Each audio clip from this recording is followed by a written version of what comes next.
Today, I wanted to speak. I was asked this morning to speak the uh, about the subject, and I thought fast, what better to speak about than love? We know that to understand uh, any concept in the Bible, we should go back to Genesis to see its origin. And that's exactly what we are doing now concerning Abraham's love. It is not the love that Abraham had. It is the subject of this love, which was Isaac. It is the first time that the word love is mentioned in the scriptures. Let's see in which connection it was mentioned. Let's read the second verse of Genesis 22. And he said, that's God speaking to Abraham, take now thy son, thine only son, Isaac, whom thou lovest, whom you love, the object of your heart, and get thee in the land of Moriah or Moriah, and offer him there for a burnt offering upon one of the mountains which I will tell thee of. So when God spoke to Abraham to test him, he asked him to give up his son, that son that he waited for all that time, the son that he and his wife had miraculously, after the interference directly of God and against nature. Sarah had stopped the period. She had no ovulation. So it is impossible, naturally speaking, to reproduce. Yet God promised him that even if he is old and his wife is old and unable to produce a son, that he will have a son. And now this son that he has loved very much, that he is loving him so much, the heir, God asks him to give up. Wow.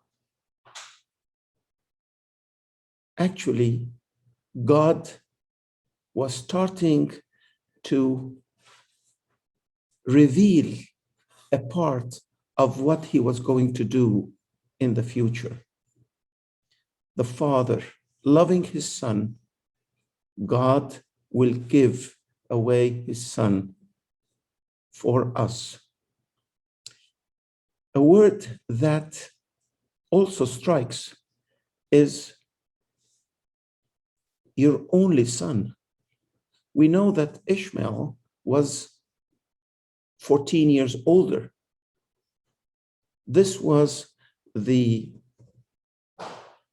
disaster, catastrophic journey that Abraham had going down to Egypt because of the famine.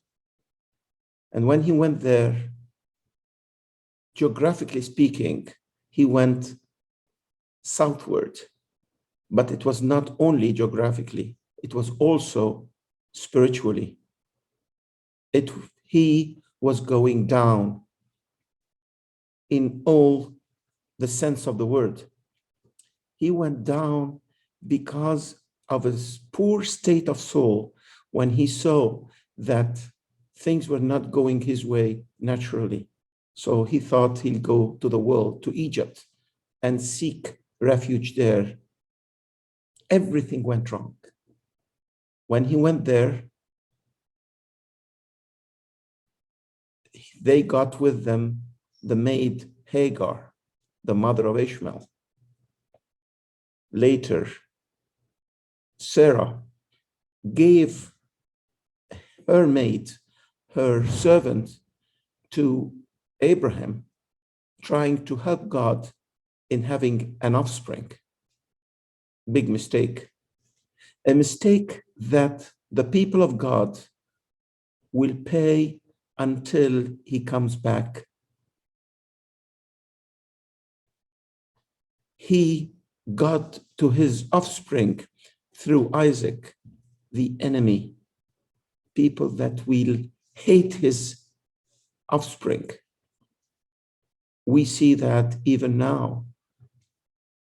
If you're not aware of that, just turn on the TV and watch any news, and you will know how much this hatred is.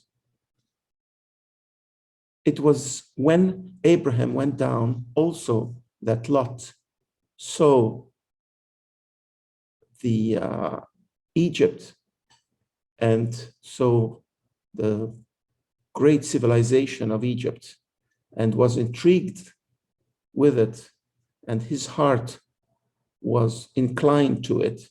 So when he departed and he parted from Abraham because of the feud that their workers had together, he picked Sodom because it was like Egypt. It reminded him of Egypt. So Hagar, the mother of Ishmael, the natural way that comes always first and then comes the spiritual, God does not approve of and does not recognize. And that's why he told him, your son, your only son, your son, I don't see Ishmael. When did this happen? This happened when Ishmael was not in the picture, when he disappeared. Now God started to reveal to Abraham and to us and to everyone a part of his plan, that his son, his only son, his beloved son, must be sacrificed. Sadly enough,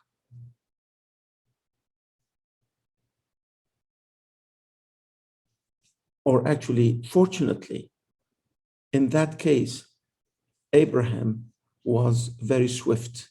He was in a good state of soul. What a difference from that state that he was in when he was before going to Egypt.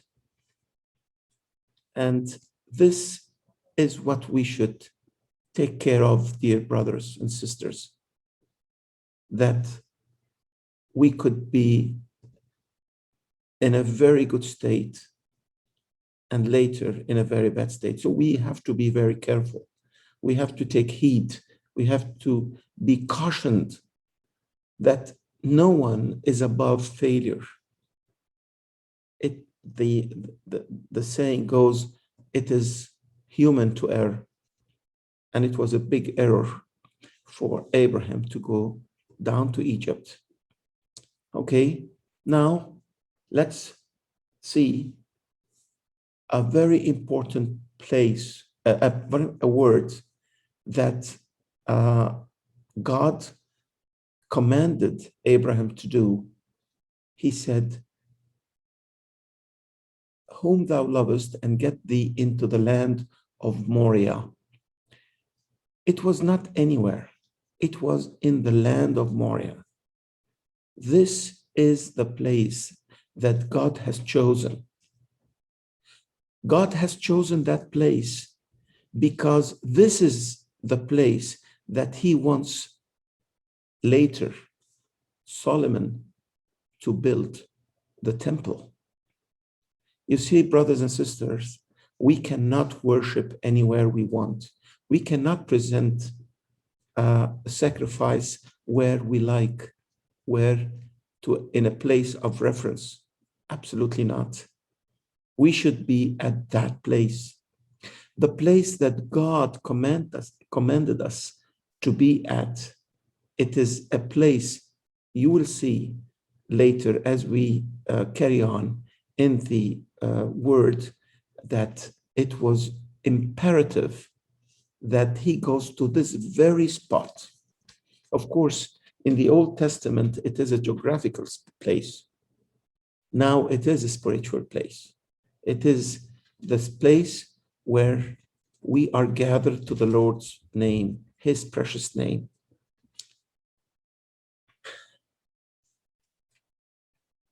And Abraham rose up early in the morning. That's good. He did not lay in bed. He was not lazy about it, but he was very quick in the morning and saddled his ass and took two of his young men with him and Isaac his son and clave the wood for the burnt offering and rose up and went unto the place of which God had told him. Then on the third day, Abraham lifted up his eyes and saw the place afar off. He could recognize, although he hadn't been there ever, but he was able to recognize by the leading of the God, he was able to know that that was the place where he should be. And Abraham said unto his men, abide ye here with the ass, and I and the lad will go yonder and worship and come again to you. The word come again in the English language does not have a singular and a plural. It says, and come again. That means I will come again. It could apply this way. But in the Arabic language and in the original text, it said, and we will come back again. So my son and I will go up and worship, and we will come back to you. How, Abraham? How will you come back with your son? Aren't you going to sacrifice him up there? I don't know, but I know that we'll come back because I was promised. I know that he can resurrect the dead. I don't understand a lot of things, but I know whom I trusted and whom I had faith in, and he is able to do that. But let's go back to the word of abide ye here with the ass. What a terrible thing to be said. And this is man without having a relationship with God.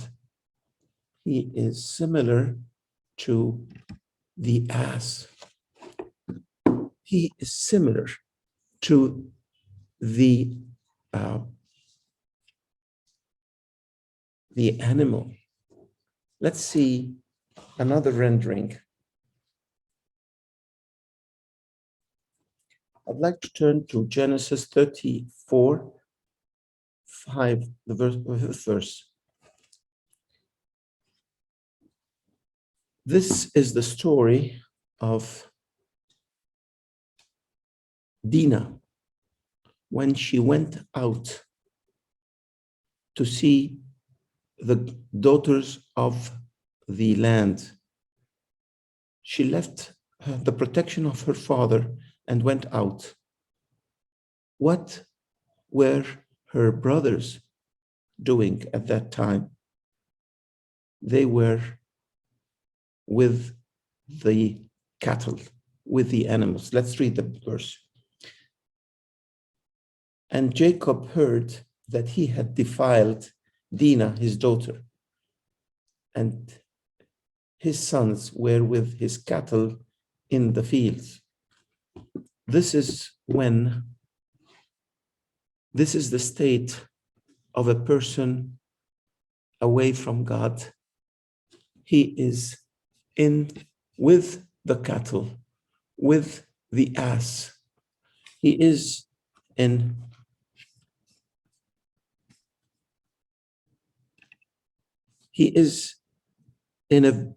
a state that is close to a beast or an ass. And this is how the believer could be when he is in a bad state of soul. Let's read also Psalm 49. Psalm 49, a verse of Psalm 49, please.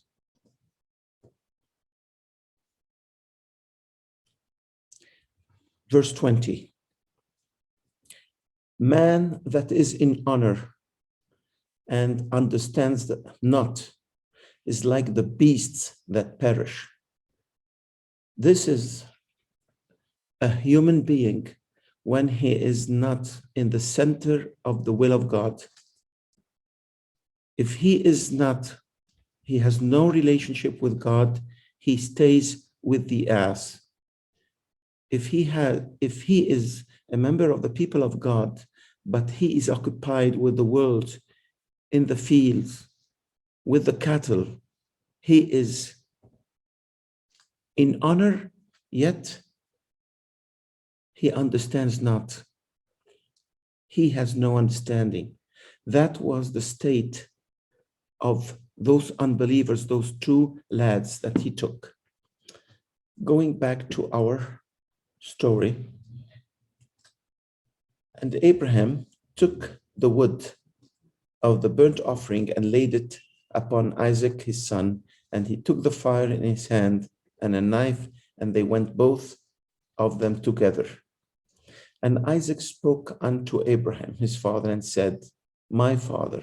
He said, Here am I, my son. And he said, Behold the fire and the wood, but where is the lamb for a burnt offering? This is the crucial question in this story. Who is the lamb? You could have everything prepared, everything that looks right, but without the Lamb of God that takes away the sins of the world, we see around us those religions that have morality, very high morality. We see people around us that are that are full of religiosity, not spiritually. It's not spirituality, mind you. It's religiosity. But without the Lamb, it is useless. The Lamb is the most important subject here. Now Abraham said, My son, God will provide himself a lamb. It is God who chooses the sacrifice. It is not I who will find myself. How will I approach God? No. God must provide the lamb for himself, something that will be compatible to the measure of his justice, something that it will be compatible to the measure, the standard of his righteousness. This is the world cannot understand. The people around us, religious people, cannot understand it. Why not? We are good. We're keeping the rituals, but they don't understand those few words. God, Jehovah, will provide a lamb for himself, for a burnt offering. So they went both of them together, and they came to the place which God had told him. And Abraham built an altar and laid the wood in order. He put everything in order and laid the wood in order and bound Isaac his son and laid him on the altar upon the wood. And Abraham stretched forth his hand and took the knife to slay his son. He had no hesitation, Abraham. And actually, this we can see why God had called Abraham his friend, because we cannot fathom what he had done. We cannot bear our children. I'm talking to the fathers and mothers here. We cannot bear something coming to the nail of our daughters or our son's nail of the toenail. We can't bear it. But Abraham here stretched his arm, took the knife, and he was about to cut the throat of his son and then burned him. Wow, what a great measure of faith. And the angel of the Lord called unto him out of heaven and said, Abraham, Abraham. He said, Here am I. And he said, Lay not thine hand upon the lad, neither do thou anything unto him. For now I know that thou fearest God, seeing thou hast not withheld thy son, thine only son, from me. I'd like to stop here to see the progress of revelation of the plan of salvation that God had, and he said it in installments, if you will. In Genesis 3, we see the burnt offering of an animal when God clothed Adam and Eve after they sinned with the skin of an animal. He provided the garments, and it was not the fig leaf, but were skin. So now we know that it has to be something instead of somebody, something living, a living creature instead of Adam. So this substitution had to be revealed. So this is number one. And then God with Abel and Cain, we see that Abel brought the firstlings of the flock and the fat thereof. Now, it's not only something that had, or an animal that had, or a living creature that has to be sacrificed. No, it has to be perfect. So this is a little bit more shedding light. It's coming. In Genesis 8, we see Noah, after coming out of the ark, we see him. He built an altar and took clean fowl. It has to be heavenly. And in Genesis 22, we see the sacrifice to be bloody and to be the son, the only son, the son that he had loved. And it is human, man, not animal anymore. Let's read Hebrews chapter 1, verse 1. God, having spoken in many parts and in many ways, formerly to the fathers in the prophets. So God, in the prophets, started to lay out little by little to man his final plan of salvation. This is the only purpose. God is looking for, since Adam sinned, Adam, what you have done, until today, knocking at the door of the heart of every person away from him, knocking at the door to provide to him the sacrifice freely. At the end of these days, has spoken to us in the person of the Son, whom he has established heir of all things, by whom also he made the worlds.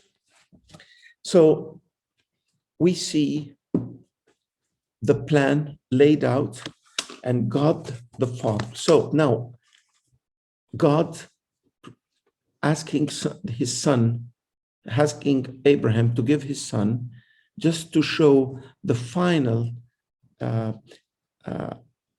setting, maybe, if you will, of that plan that he had in his counsels, even before the creation of the worlds, that he had laid for the salvation of man, even before the creation of man. Now, so we see the sacrifice and we see the place. It was not to be any place, but it was the place. Let's go to Deuteronomy 12 to read more about that place. Deuteronomy chapter 12. These are the statutes and judgments which he shall observe to do in thy land, in the land. In Arabic and also in the original language, it does not say in the land, but it says at the place. So it's not only the land, it's a place. As I said, it was geographical in the Old Testament, and now it is spiritual. Which ye shall observe to do in the land or in the place, which the Lord God of thy fathers giveth thee to possess it, all the days that ye live upon the earth. If we look at verse 13, take heed to thyself. Deuteronomy 12:13. Take heed to thyself that thou offer not thy burnt offering in every place that thou seest. So watch out. It's not up to your liking. It's not up to our liking. It is not up to our preference.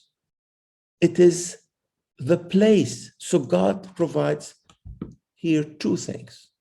He provides the lamb and he provides the place.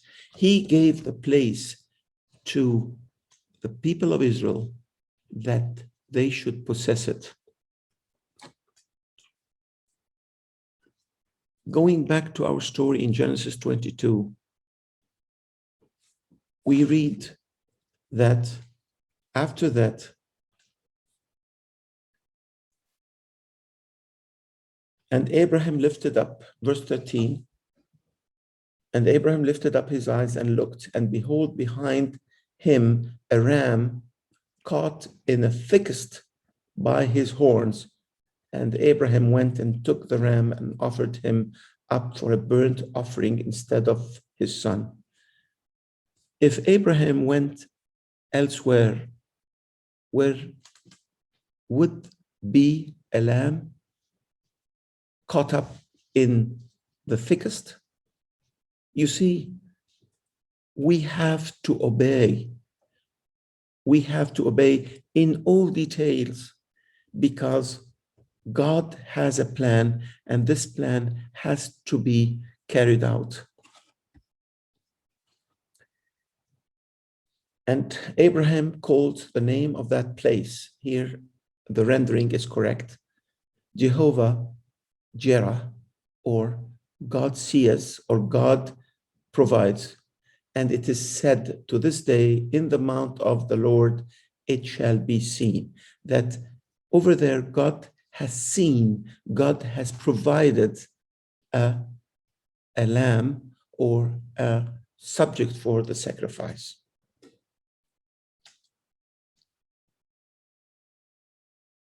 After that, we see the blessings that will come to Isaac, to Abraham, because of his obedience, and mainly because of his faith, because he knew that God has a most powerful hand. And when this hand is stretched, it do miracles. At the end of the, towards the end of the chapter, we read a genealogy.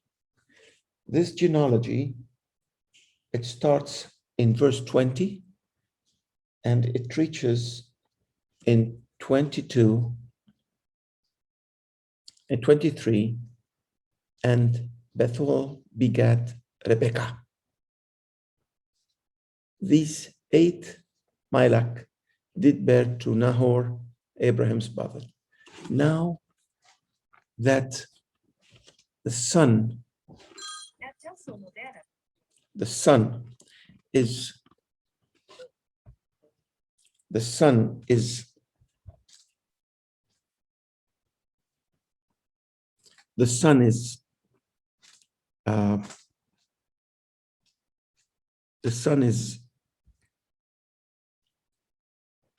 revealed. Now another person is introduced. It is Rebekah. Rebekah speaks to us about the church. In Genesis 24, maybe another time we can take it for reading. We know the story that Abraham sent his servant to get to his son Isaac a bride. And remember, we said in the beginning that the first time it was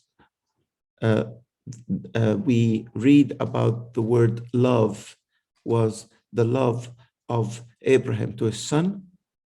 This is the second time we hear the word love when Isaac loved his bride Rebekah.